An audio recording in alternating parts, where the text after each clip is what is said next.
And good evening. It's Ken Kraetzer for CaMMVetsMedia. We cover cadets, midshipmen, the military, and veterans, and proudly Iona basketball since 2008. And the college basketball season is now complete. UConn and LSU are the two national champions. And to tell us about it, our friend Kevin Hamilton, former Iona player, member of the Iona Hall of Fame, and an ESPN broadcaster, AAU coach. Kevin, how are you tonight? Very good, Ken. Good to speak to you again. Well, I guess it is now officially spring since college basketball has crowned two new champions: LSU for the women and UConn, of course, for the men. Um, what was your thought about UConn's win? I mean, they just kept dominating all six opponents they played in the NCAA tournament, starting with Iona. What we saw up in Albany, the second half that they had against the Gales is what they did the whole tournament, culminated in a national championship. What was your thought about their win? Well, first of all, congratulations to them, Coach Hurley, Coach Young, Coach Moore, the rest of their staff and their players. And I think I'm the one that told you before the tournament started that they they were one of the teams to beat. Um, the formula for them was real simple. They used all the assets that they have, fantastic shooting, really good playmaking, but the dominating part of their team was certainly their bigs. The bigs drove a lot of the success for them, and they were able to dominate every team they played at that position. Um, so the formula was real simple for them, and it was no surprise to me that they were going to be as successful as they were. And for them, they have those big guys back if they can get them to come back next year. So look out for UConn to be good again next year. Yeah, certainly. Tristan Newton, 19 points. Adamo Zanogo, 17 points. Boy, he looked so good against Iona. Nelly Jr. Joseph really seemed to be overmatched against him. And then Jordan Hawkins, 16 points in the game. What did you? I still go back to that matchup of Nelly Jr. Joseph against Adamo Sinogo, having watched it up close there in Albany. That sort of set the tone for UConn's play throughout the tournament. No, what really set the tone for them was the Big East tournament because they went through a stretch where they lost a number of games, where they went into the tournament, playing very well, got down to playing against Marquette, which was playing at the very top of their game. And I think that very close loss to Marquette actually gave them a lot of hope because they saw that they were closer to the dominating team they were at the beginning of the year versus that team that had a 5-game slide during the middle of the year. So Coach Hurley, says it better than anyone. He was actually very enthused coming out of the Big East tournament, going into the NCAA tournament, because he knew the only teams they lost to were in their conference. And it was going to be a matter of beating everybody else who hadn't faced them. And as you can tell, and you saw firsthand, if you hadn't faced them all year, you were in for a, pardon the pun, big surprise because they were big and they were very good. Why was it this year that the centers and the forwards, the big players, were really more of a factor than they've been in recent years? I think because there was more balance throughout the tournament this year. If you look at some of the upsets that we will call upsets, they're really not when you have, guards that have transferred from bigger programs to other programs that can play at any level. The difference really comes down to, the bigs and what bigs can dominate a game. And that's what happened. You look at San Diego State, they had a few bigs that were able to dominate. Miami's big was very good. Even Florida Atlantic's big was good. So big players really stood out this year and was really, in my opinion, the difference, when it came to matching talent. Yeah, absolutely. But some great basketball on the women's side. LSU uh, won the national championship and had a great game against Iowa. And I still found I enjoyed watching Iona's women's team play in the MAC tournament. They won it on that great Saturday when both the men and the women won the MAC tournament.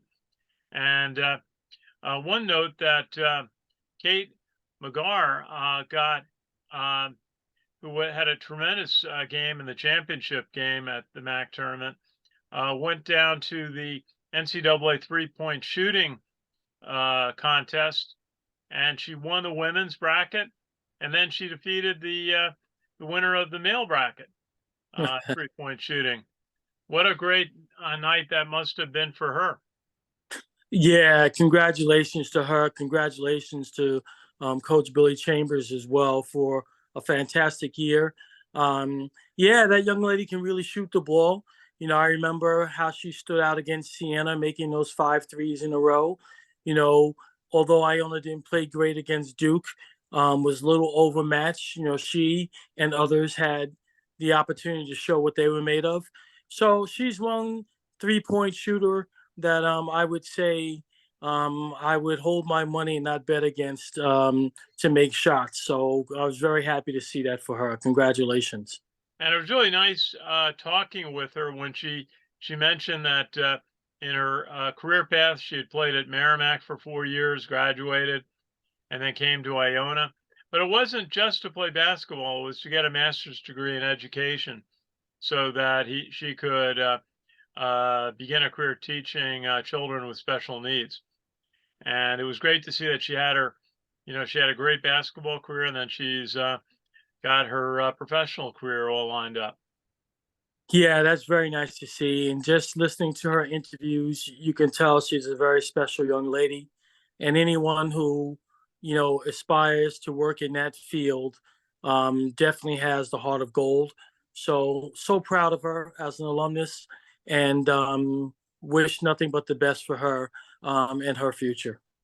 Absolutely. Now, let's spend a few minutes on the coaching changes and how the dust has sort of settled after really what I would call a lot of drama as soon as the NCAA tournament was over for Iona, with Rick Pitino landing at St. John's and making the back pages of the New York tabloids in full force.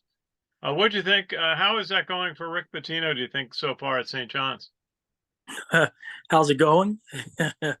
It's going great. He has a fantastic contract, brought all of his coaches, and is off to a hot recruiting start right now. He, you know, I've run into a few of his coaches at some events, and they're already out, you know, doing what they're going to do best.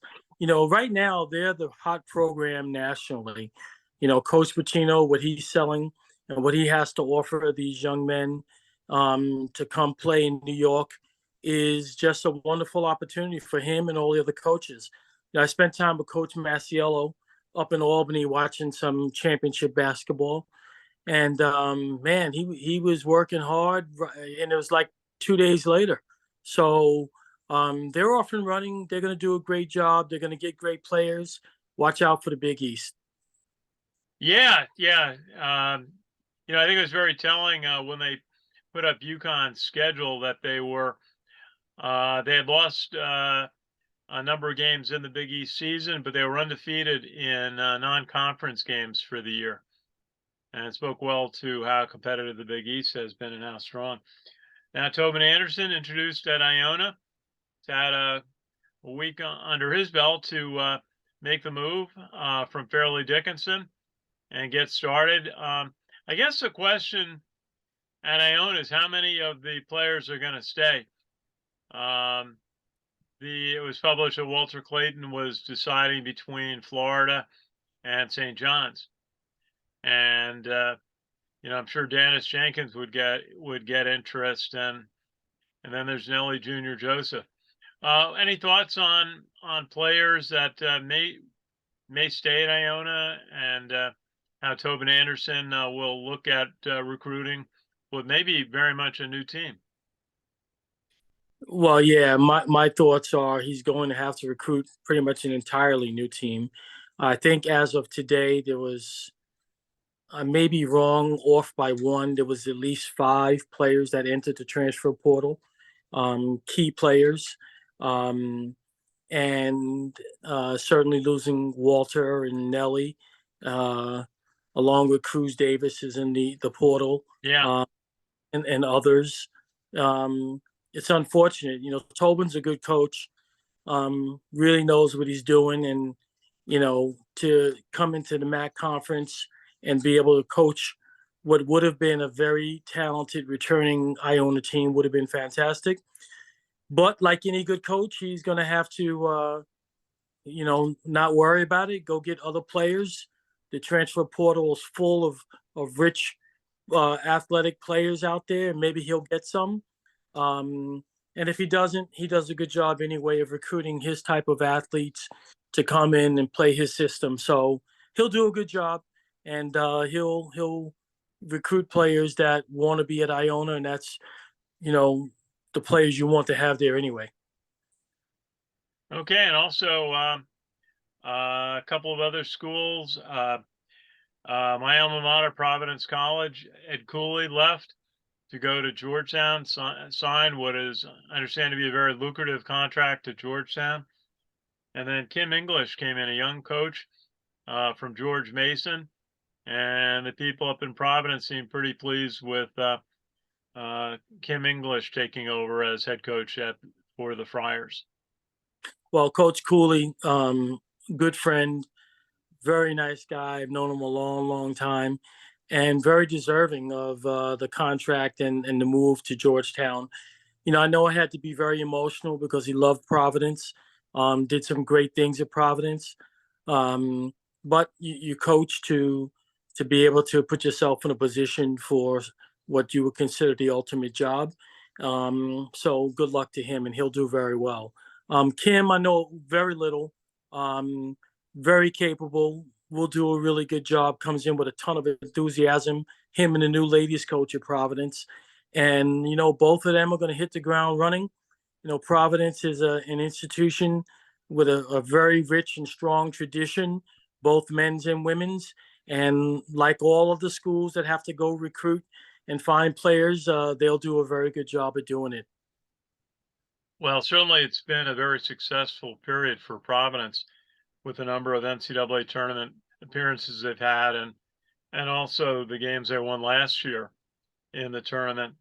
Now, one coaching hire that generated some comment on Twitter from some of the players was at Manhattan, where they hired John Gallagher, who had been the coach at Hartford.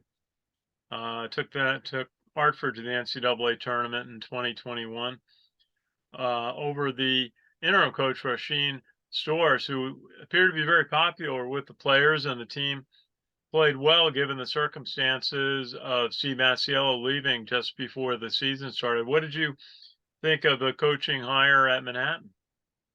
Well, first, what I will say is that Coach Stores did a very good job under the circumstances, and is deserving of continuing being a Division I coach. Um, like anything else, though, if a school doesn't recognize that and doesn't want you, that's probably the best scenario for you to move on. Even if it hurts and you have to take a step back to take a step forward, at least he'll land someplace that, really respects and wants, him for his abilities. I don't know the other coach, Coach Gallagher. I take that back. I believe I've spoken to him once or twice when I was coaching, but I don't know much about him. So there must have been something that the decision makers at Manhattan saw that they felt was a better fit. Um, Personally, I was rooting for Coach Stores to be able to stay there and continue what he was doing. But hey, we'll see. Um, Little surprise, Manhattan didn't consider, going after, if they weren't going to keep Coach Stores, going after a bigger name like Iona did. To give them some leverage. But hey, they made their decision. No looking back. They're going to have to move forward. And good luck to the new coach that they have. Yeah, John Gallagher went as a grad of St. Joseph's, played for Phil Martelli. and had coached at Boston College, Pennsylvania, Hartford, Lafayette, and LaSalle in Philadelphia. So I'm sure he's a very good coach. But yeah, I think most of the press people who covered Manhattan and Iona were really rooting for Rasheen Stores to get the job. He was a very gracious person to talk with, and I'm sure he'll land in a very good spot in the world of college basketball. So we're wrapping up the season. I kind of look at it, it was like a 3-year, whirlwind or tornado with Rick Pitino. From the moment he arrived to the moment he left, it kind of was a lot of hyper energy, but a lot of good basketball, a lot of good players were attracted, great players that we got a chance to meet and see grow over the 3 years. What was your impression of the 3-year Rick Pitino era at Iona? My impression simply is it's very clear why he's a Hall of Famer. He does everything he does very methodically. He does things unapologetically, and he's successful at it. So that formula hasn't changed, whether it was Iona or any other place he's been, and now at St. John's. They will win. He will be successful, and he'll get very talented players to come play for him. So it was good to have him. I enjoyed being around him. I've known him for a long time, and you learn something every day you're watching him work. So I enjoyed it. But that chapter's over, and all Iona fans have to be prepared to move on to something very different. Let's just put it that way. Okay, and the MAC conference will have a new conference commissioner next year with Rich Enzer retiring. He really went out on his terms. He really got nice recognition from each of the conference members, recognized before a game at each school, and then at the Big East tournament, and even they had a dinner for him between the Friday and Sunday games of the NCAA tournament up in Albany. And Rich Enzer provided a lot of leadership to college basketball on working on numerous committees.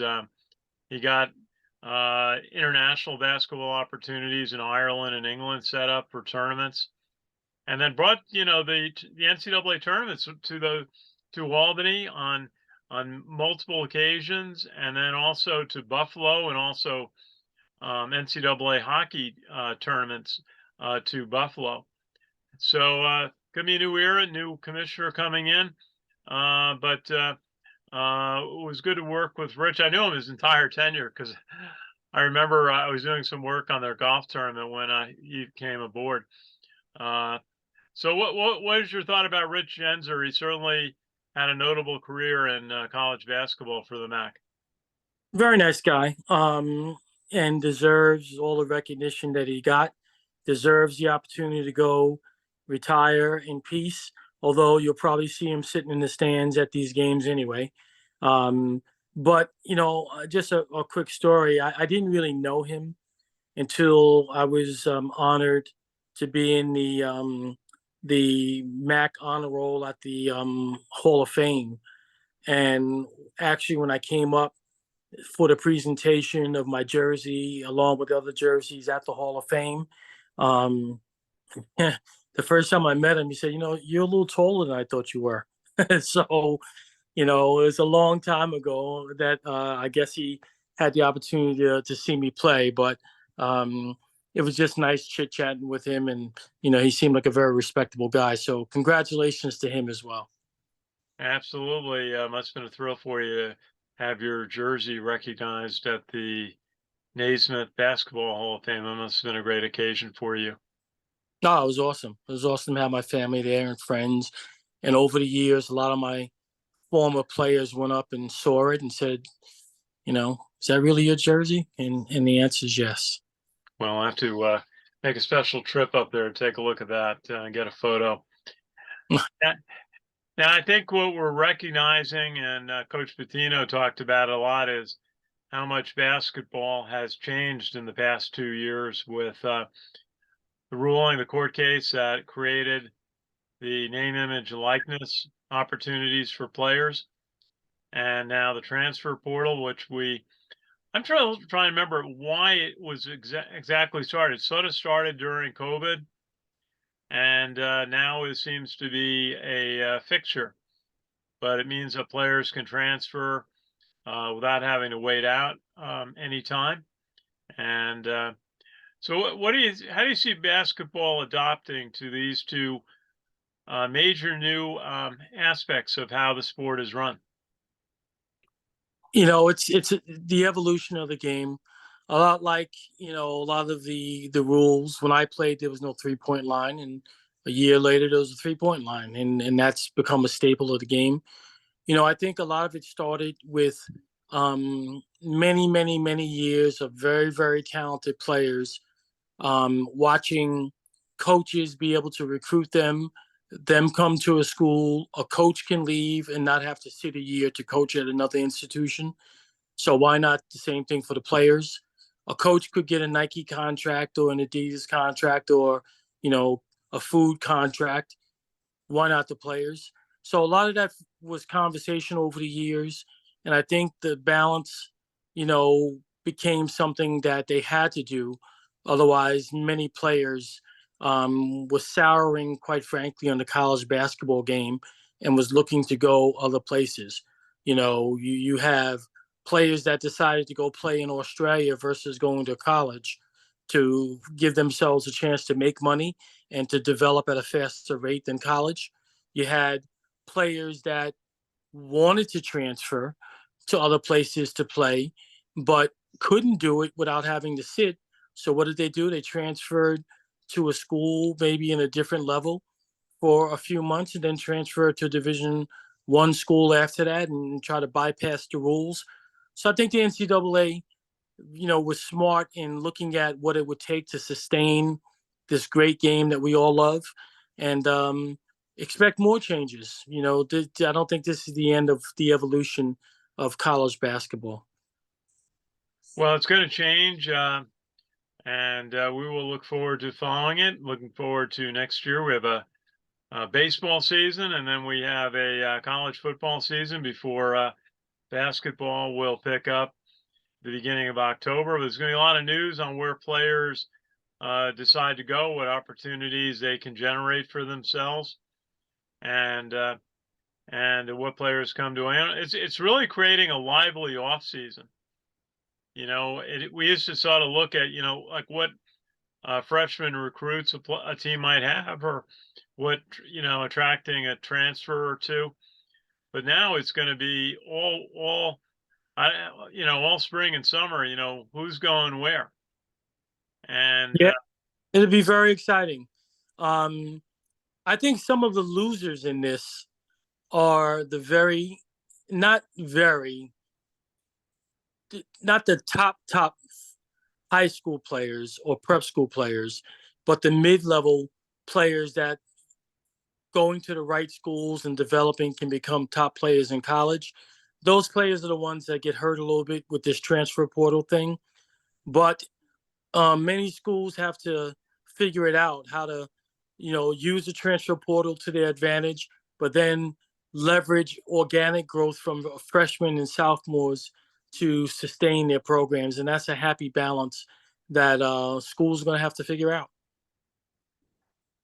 yeah, I've heard some comment that some mid-major type schools may say that they're not going to do the name, image, and likeness accounts, or they're just not going to fund them.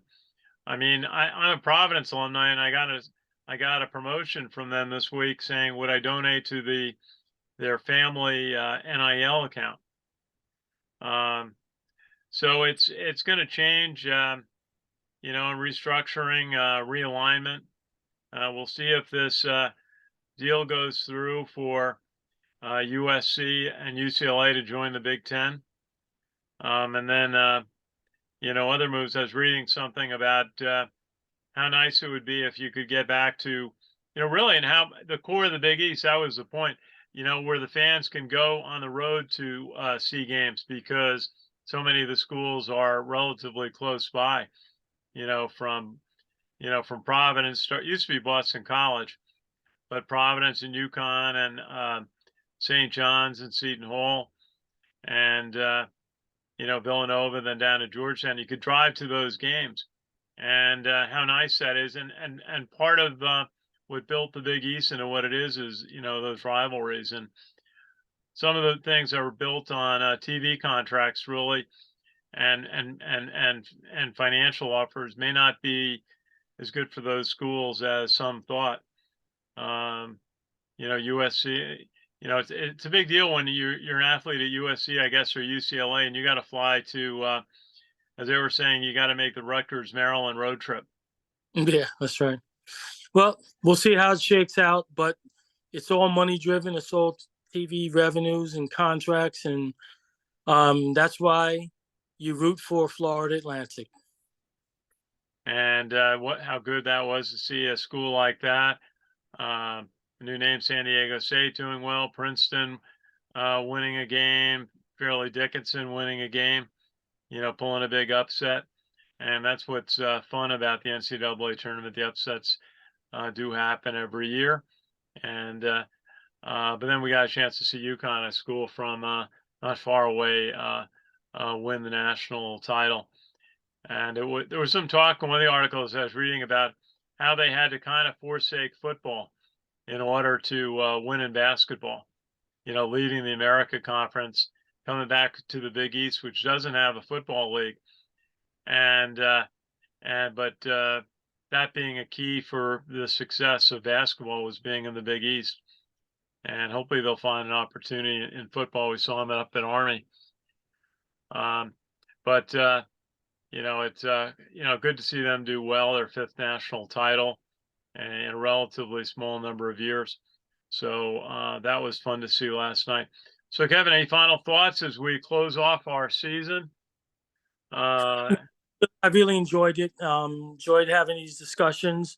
Hopefully you and the viewers found some of my insight to be, pretty good and on the mark. I'm a basketball junkie, and we'll look forward to doing it again next year. Yeah, no, we look forward to it, and get back into another season. But we're going to do it in the spring and the summer, warm weather, and but it has been a great season. Although I do lament the end of the Rick Pitino era. I said to people, I never missed a Rick Pitino press conference. And working with Coach Pitino, you always learn something. He always would talk some element of basketball strategy in every post-game press conference. So going to miss that, but we'll look forward to meeting Tobin Anderson. I'm sure he's going to do a great job at Iona. And Kevin, thank you for all your time, insight, time working with us, and hopefully we'll get to a baseball game over the summer, and then be back doing this again in the fall. Sounds good. I look forward to it. I'll buy the hot dogs. Okay. Look forward to that. And thank you. And of course, that's Kevin Hamilton, Iona graduate, former Iona player, AAU coach, has done so many things, has a jersey now in the Naismith Basketball Hall of Fame. We're always learning about new things that are part of your career, and of course, an Iona Athletic Hall of Famer. Kevin, thank you. Don't forget Boston Celtic draft pick, long time ago. Boston Celtic draft pick too. Kevin, we will look forward to getting together over the summer. But I just want to thank everybody and thank our team, Richard Miller, and all the folks that help us on CaMMVetsMedia. We're just at a Navy conference, and we have New York City Fleet Week coming up. Also, the commissioning of the USS Cooperstown on May 6th in New York, a U.S. Navy ship named for the 70 members of the Hall of Fame who are veterans. So Awesome. some great names in that, starting with Yogi Berra, Jackie Robinson, Bob Feller. So many great names that have that were veterans and also excelled in baseball. So that is on May 6th, and we're looking forward to covering that. So we will close. Thank you for watching, and have a great summer.